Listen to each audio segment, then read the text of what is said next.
Hey everyone, this is Ash on Comics. My name's Ash.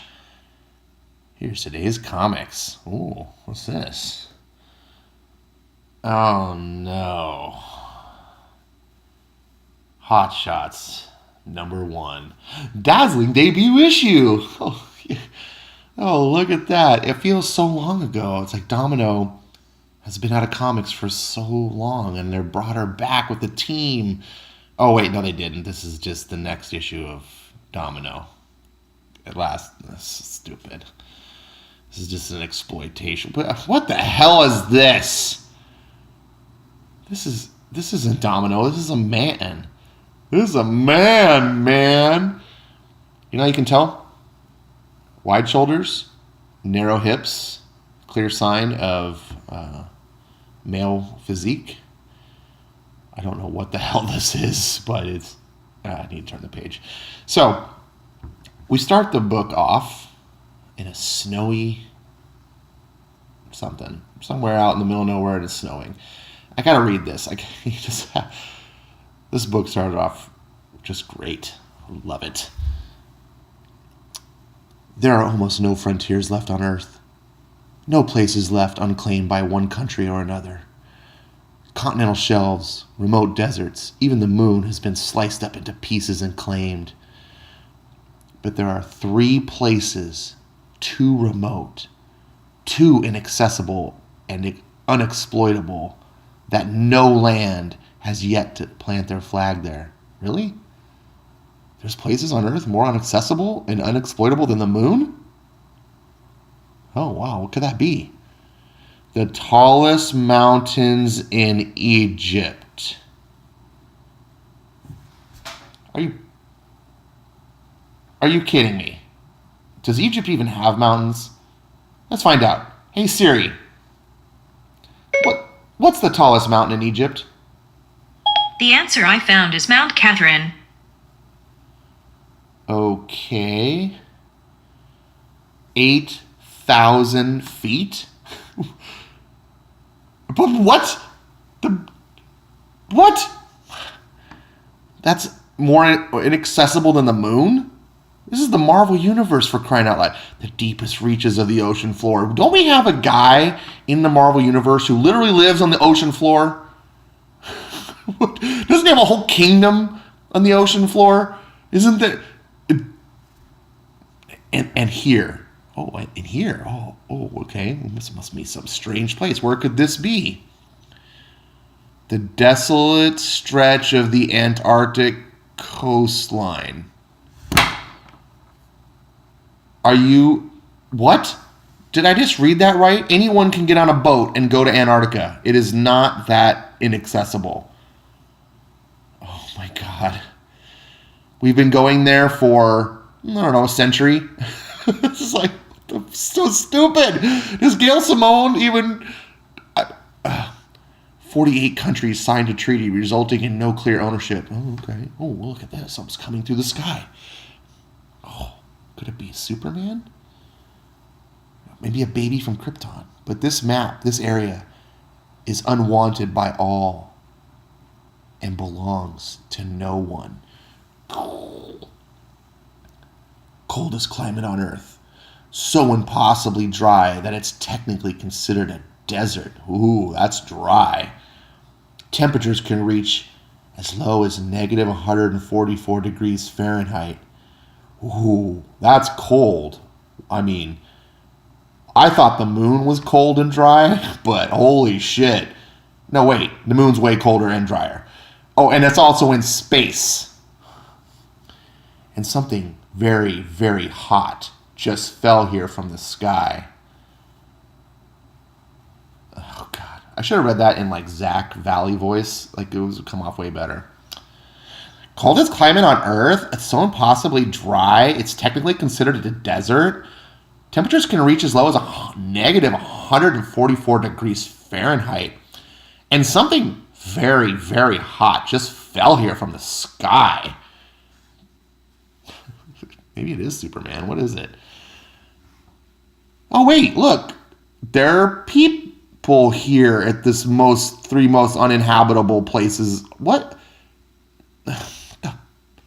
They're just, and they got vehicle, and the Americans are nearby. They got a base, but they got to get here before that. I thought this was uninhabitable, but yet there's so many people here that they got to rush. Oh my God. Nothing matters at Marvel. So here we go, a scientist. I got to go in there. No, don't do this. This is a bad idea. Oh my gosh. I wonder what's going to happen. Oh, get it off. Get it off.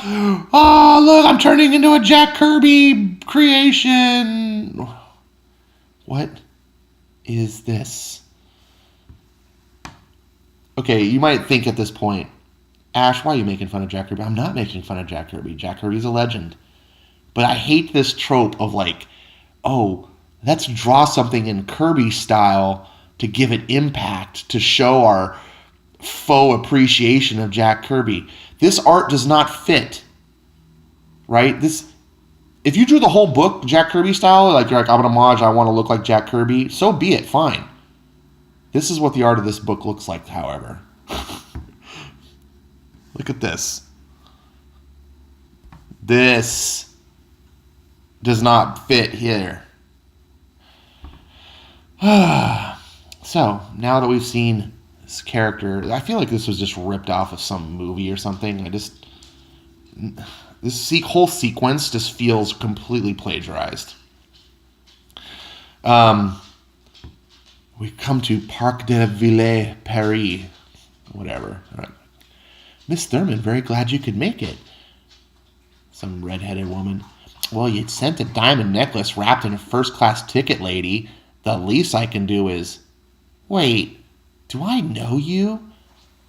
I should hope not, Nina. Speaking in French, blah, blah, blah, blah, blah. Holy God, I got it! You're the... Miss Thurman, please. Oh, right, spy stuff. Sorry. It's just, I'm such a fan of yours.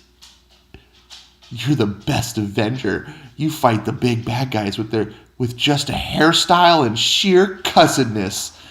Wait, aren't you supposed to be dead? Look at this. This is a Marvel comic. This is a hardcore mercenary. This is why...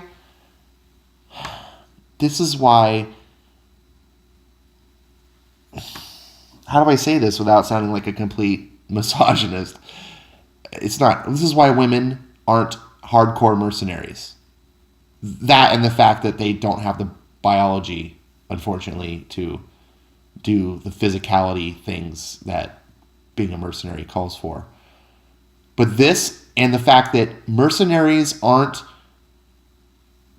teenage girl cosplayers that are like, oh my God, spy stuff, oh my God. At least Gale had the sense to write Black Widow somewhat cool and collected, like an actual spy, except that they talk about coffee, and later on you'll see more coffee. And then she's so badass and everything, but she wants to join her team. And look at this scene here. I've been watching you. Your probability gift it's a chaos element, and we'll need chaos. More than that, even, you underestimate yourself. Well, in these boxes, Gale's writing all these boxes, so you can have inner monologue of the character. Well, that's just praise from an Avenger, a champion. Nice. Is it getting warm in here? Oh my God. I think I torqued my neck when I was reading this book. The cringe. The self-aggrandizing, always got to emotionally validate every female in Marvel Comics. Are the women of Marvel Comics so weak that we have to constantly be you're the best, you're so good? And we have to listen to them in their inner monologue in their mind, have to go, oh my God, they're telling me I'm amazing. This amazing person is saying I'm amazing, but she's the most amazing, and we're all the most amazing people. Well, that except for men. Men are like this. Total doofuses. Total fucking doofus. Look at this guy. Wolf the door. Now we have to leave, but you're being tailed. What? You don't say. She's all shocked. I thought you were a badass. You shouldn't need someone to tell you.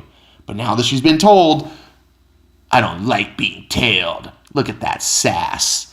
Okay, so here she goes. So she's just going to start violence because you don't even know why they're tailing you. Maybe these are good guys. Maybe, I don't know, Russian spy Black Widow, who's been a villain many times in the past, is playing you for a fool. Like, I don't know. Like, you just immediately, like, you're being tailed. Okay, cool, I'm going to commit violence against them.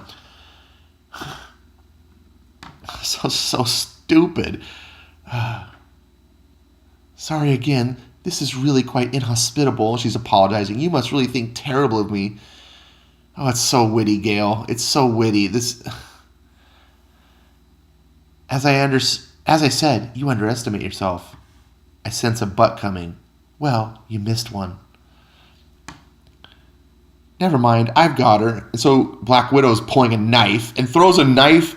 Widow, no. Oh, this woman caught the knife. Ooh, she must be a badass. Natasha, she's with us. This is White Fox. Came all the way from South Korea to deliver the same message you did. Just a smidge ahead of you as always, eh, Romanov? Wait, I thought Romanov was the badass. Like, you have this girl in your group, but you're more... I don't know. What the hell? So these two know each other and don't exactly dig it. How interesting. Yeah, this is very interesting because in the Marvel Universe, women just immediately get along. You'll find that these women will, they do too. Well, my mistake then, Fox. Happy to be working with you. Immediately. You just threw a knife at her, and now you're... Oh, the last trace of the artifact is in our cheetah. We'll need a transport. Unobtrusive transport.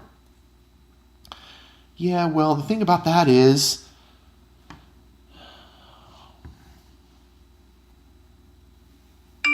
Rest in peace, Stan. I feel the need to read this because it is shockingly ironic and unbelievable that this is posted in a modern Marvel comic. Stan's soapbox. Many keepers of the faith have demanded that we take a more definite stand on current problems such as Vietnam, civil rights, and the increase in crime, to name a few. We have a hunch that most Marvel madmen pretty well know where we stand on such matters, and we've long believed that our first duty is to entertain rather than editorialize. We've long believed that our first duty is to entertain rather than editorialize. Of course, you've probably noticed that it's not too easy to keep our own convictions out of the soul-stirring sagas we toss at you. But in our own way, our own bubbling fashion, we do try. Anyways, since it's you who are the true editors of Marveldom, it's time for another impassioned poll. Should we editorialize more or less, or keep things in their present fouled-up form? We'll announce the verdict as soon as we blah, blah, blah, blah, blah. Okay,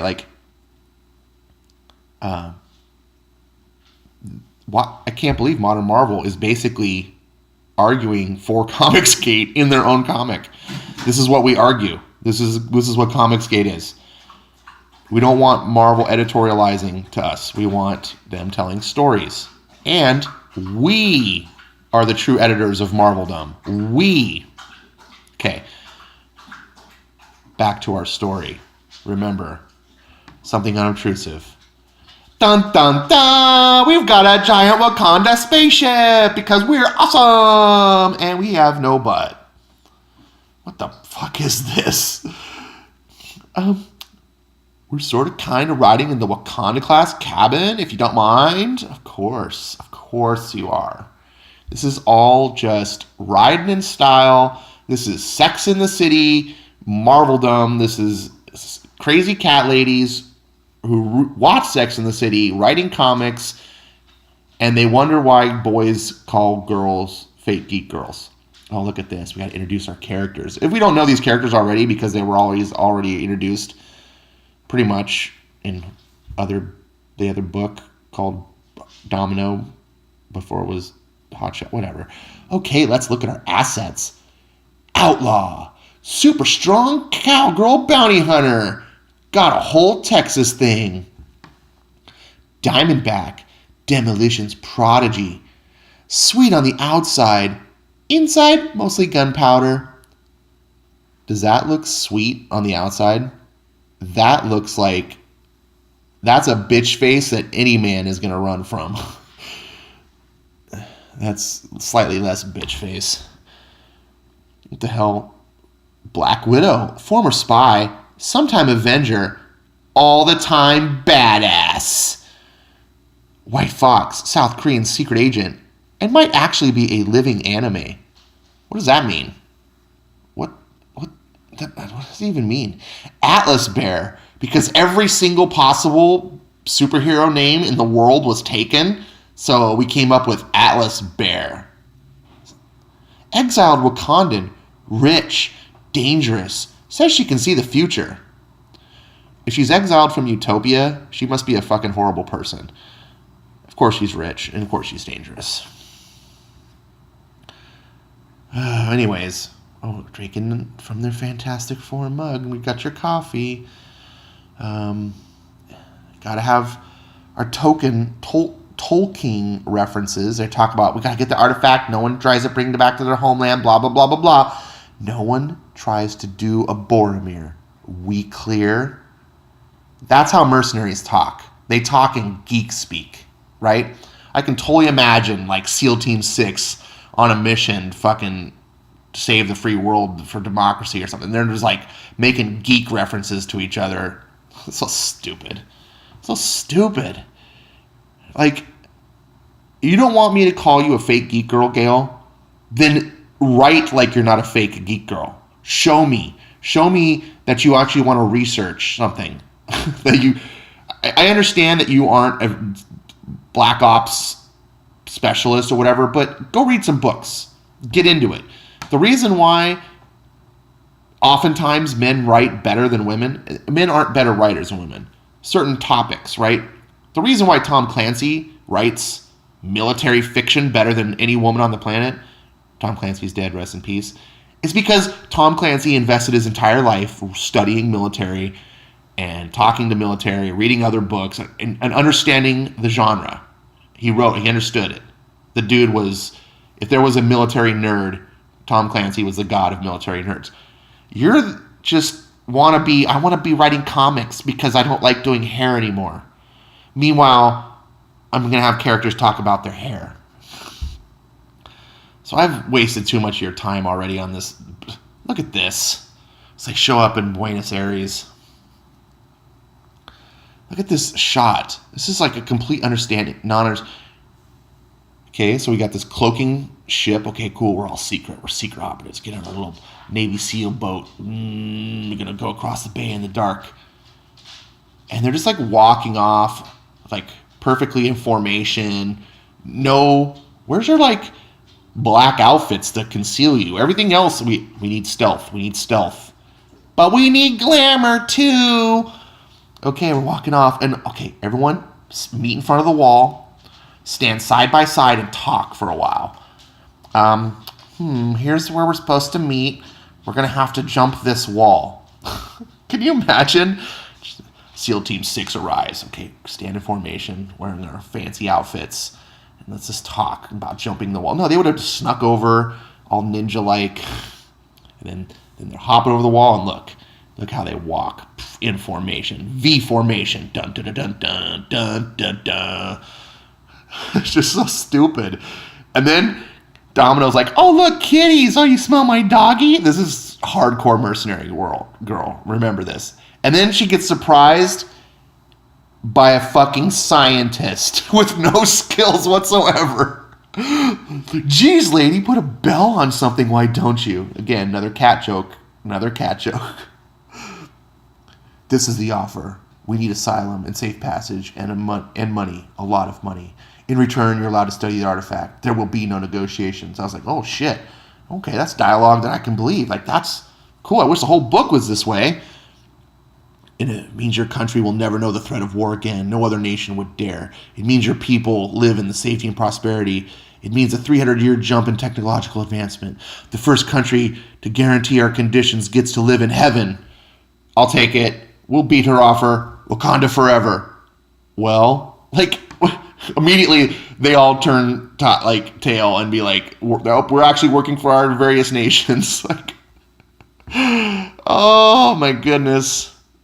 And it's like, okay, wait, stop, hold on. You have the artifact? Like, I think at this point, Black Widow realistically would have just killed all these people before saying I'll take it. Like, it would have been like, I'll take it, Wakanda forever, and Black Widow's like, everyone's dead. All right, the U.S. wants the artifact. How much? Money is no object. That's what it would. Oh, stupid. Okay, then mysterious fucking Nazgul shows up, and guess what? It's actually Kirby villain thing. It's a Celestial. He's the artifact, whatever. So now they all seem to know when the warning buzzer goes off. It's your call, Domino. Say the word. Yeah. No. If you understand the warning buzzer goes off, you know it's not pose time. That's not what it's go time means. Like, they all get it. They all have instinctual knowledge. No one has to be told what to do. Pose time, girls. Get the selfie cam. Then smirky face. The word is given, gentle ladies. Oh my God. Unleash the cemetery cats of war. And then, in awesome Marvel Comics fashion, we have a fight that is just nonsense. It's just a pose of characters leaping in the air and a villain. This is like a cover shot. It's not actually a sensical fight. If you follow the panels, you just see random punching action. Like, there's no cinematics. There's no choreography. It's just random action pieces. I almost feel like Gale's just like, and then draw like characters fighting the villain, so I can insert my witty dialogue in between. And then one of them gets infected. Maybe I don't even know. They don't explain the comic book. And eventually this guy's like, blah blah blah. I can't even be here anymore. I'm leaving. And they're like, oh dear God, have mercy. He's reveals himself. He's a Celestial or whatever now. So he leaves. And they're like, they were going to offer him to be studied so that a nation could. And then he's just like, nah, fuck it. Fuck you all. I'm just out. I'm a god. And he takes off. Like, why would you? That doesn't even make sense now. And then at the end, I'm sorry, Neeners. I always really liked you. Hell, I like all three of you. Outlaw showed me that a broken pelvis doesn't mean you can cowpoke, if you get my drift. Oh no. Look at the fear on their faces. What? They just literally fought a god. And we're like, let's do it, girls! Girl power! And then this, but they're afraid. What could they be afraid of? Oh, Deadpool, of course. Of fucking course. We know our book's not going to sell, that Gale can't sell books, so throw Deadpool in. At least maybe we'll get a couple extra issues out of this. I'm not even going to. So stupid. So stupid. Oh, look at the cool, awesome variant cover you missed. Here's the credits in case you care. This is so bad. I apologize, this is long. It's hard to do a rip on a book. When they're bad books, they go on for a long time. When it's a good book, I can tell you how great it is. I can point to a couple things and be like, look at how awesome this is. By the way, I don't want to spoil it. Read the book, and it's done. 12, 13 minutes long. When it's bad, I don't feel right skipping. Like, there's so much bad. I'm like, I could skip over, and no, but I want to show you. There's more. It's like, those infotainment commercials, Infotainment? Is that right? Yeah. It's just like, but wait, there's more. It's like, I knew this book was going to be bad. And it's not even, like, god-awful terrible. This is not, like, Mark Russell stuff. This is just Gale self-impressed. I don't even think she's excuse me, I don't even think she's really like a super SJW. I think she's sort of thrown her hand in that lot because she realizes that's the only lot she has any possibility of success with. So she's like, well, I gotta join you guys. I don't honestly think that's like her passion though. You can kind of show in her writing that she'll make token references about girl power and stuff, but I think that's normal, just girl power references about like women who are like, I wish men didn't get all the, the applause and the thing. Maybe we could see some girls. And this is what Marvel comics used to be. Like guys recognize this, that like girls wanted to see some characters that showed, hey, girls can be awesome and superheroes too. So we got things like Wonder Woman and Supergirl and all the female characters on the X-Men. We had Captain Marvel back in the 80s when she was Monica Rambeau, the real female Captain Marvel. We've had token, I don't want to say that's a bad idea, not token gestures, but we've had gestures of trying to reach out to that audience to say, hey, women, like, you don't have to just like men comics. We understand you want to see women too, but like that's that. I think that's what Gail's trying to reach. Anyways, I'm just making this video even longer than it needs to be. This is awful, but it's like comedy awful. It's like why I used to watch Hercules, like I forget that actor's name. The one from like the Xena, Xena and Hercules back in the day, because they were just like so bad, but they were like comically bad. You were just like, oh, this is like, I kind of enjoy watching it to see how bad and cornball it's going to be. That's how this is. It's just nonsensical. This is written for like a 9-year-old who has no understanding of how the world really works. So like this stuff makes sense. Like, oh, cool. Like this is like how I was when I was like, 10 years old, G.I. Joe. I was like, yeah, even though it was like, but even that was 10 times more accurate. Like, Larry Hama was like doing real military stuff.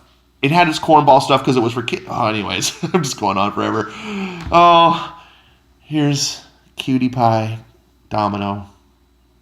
Like and subscribe. Thanks.